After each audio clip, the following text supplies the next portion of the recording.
The CIA want to see a military commander they can trust, Colonel Khalifa Haftar. The Americans want Haftar to go back to Libya, to join the fight, to professionalize the rebellion.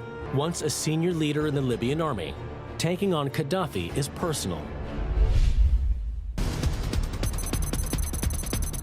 254 people have died in the devastating terrorist bombing of Pan Am Flight 103 over the Scottish town of Lockerbie. Like the earlier bombing of a Berlin disco and gun attacks on civilians in European airports, the Lockerbie attack carries all the hallmarks of an operation by unhinged Libyan dictator Muammar Gaddafi. Gaddafi is deliberately and openly targeting Americans abroad. In the wake of a failed U.S. military operation to eliminate him, the CIA now turns to a new strategy.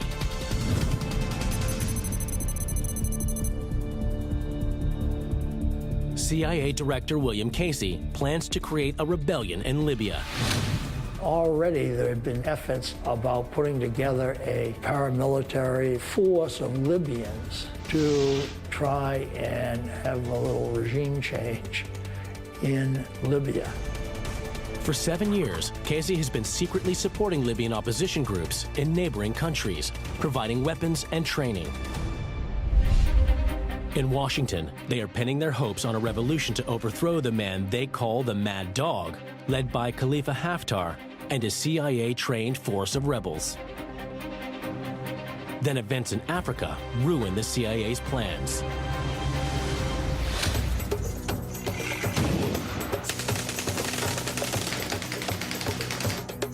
In 1990, the pro-American government of Libya's neighbor, Chad, is forced out and replaced by a new president who is hostile to the US-backed Libyan rebels. So suddenly you have these several hundred Libyan soldiers sitting in Chad, getting ready to take action against Gaddafi. But the new president of Chad doesn't want them there.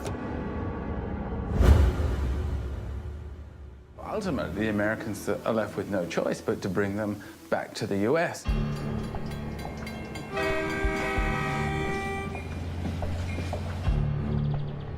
The man the CIA want to lead a Libyan rebellion settles in suburban Virginia, only a short drive from CIA HQ in Langley. His men are settled across the country in 25 different states. Haftar himself, after this long odyssey across Africa, settles in Falls Church, Virginia. He lived in a very nice house, he had a lot of kids, but he still always harbored this idea of returning to Libya.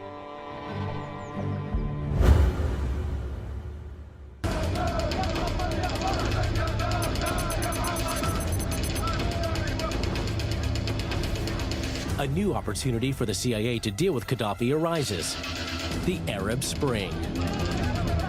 Inspired by revolts in Tunisia and Egypt, popular protests break out across Libya.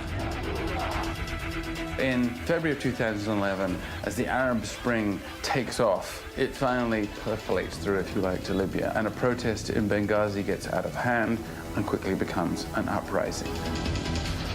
Gaddafi sends his troops against the protesters, believing no one will interfere. Gaddafi probably in 2011 concluded that he was going to be okay, that the Americans would not move against him. The CIA have always viewed Gaddafi as a clear and present danger to the US. Now, seizing the chance to remove him, the agency springs into action. It is time for Khalifa Haftar, the former commander of the anti-Gaddafi rebels, who has spent 20 years languishing in suburban America, to return to Libya. 1 month into the rebellion, Haftar arrives in Benghazi with a handful of his officers to cheering crowds. Within weeks, he is installed as the commander of the rebel forces. The CIA needed trainers to help this ragtag army that was forming. That's what Khalifa Haftar was there to do, to help organize an otherwise completely disorganized rebellion. With their preferred man in charge, the CIA is better placed to steer the Libyan rebellion.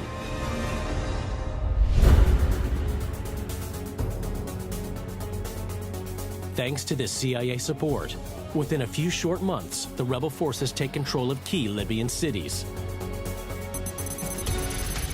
After 6 months of heavy fighting, the Libyan capital falls to the rebels, and Gaddafi goes into hiding.